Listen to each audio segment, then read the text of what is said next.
La conférence mondiale de l'Internet de cette année s'est terminée vendredi à Wuzhen, dans la province orientale chinoise du Zhejiang.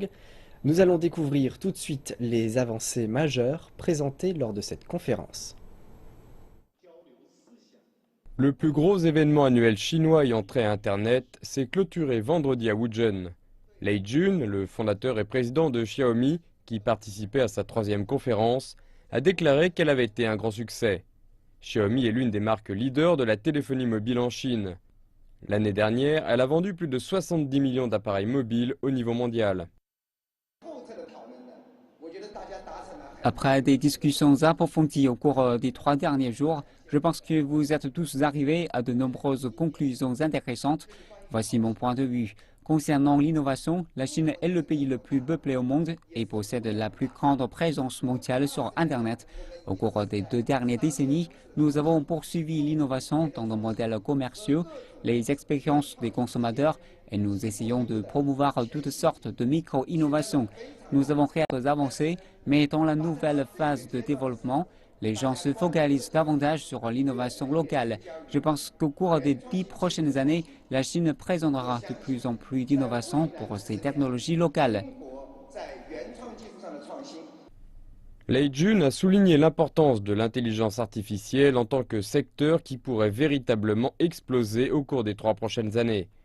Aux abords de la conférence était également organisée une exposition intitulée La lumière de l'Internet et qui sera ouverte au public jusqu'à samedi, permettant à davantage de personnes de découvrir les technologies et modèles commerciaux dernier cri. Quasiment tout ce qui a trait à l'Internet peut être trouvé dans cette expo. Nouveau venu dans l'industrie du partage de vélos, Quick2 a révélé son modèle de 2 roues lors de l'expo. Le vélo n'aura pas de cadenas. Les ingénieurs ont déclaré qu'ils pouvaient en effet suivre les vélos et sécuriser leur utilisation grâce à l'Internet.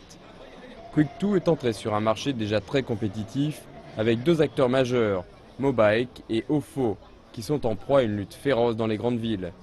Les 2 compagnies de location de vélos ont déjà investi des milliards de yuans. Mais ce nouveau venu dans le secteur se montre optimiste.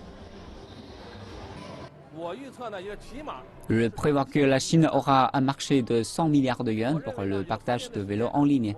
Je pense que dans 3 ans, ce projet aura véritablement de la valeur et que ses perspectives de profitabilité seront bonnes.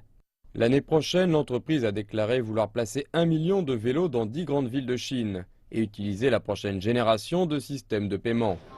Les paiements par liquide, par carte de crédit ou de débit, par application de paiement par mobile seront tous obsolètes.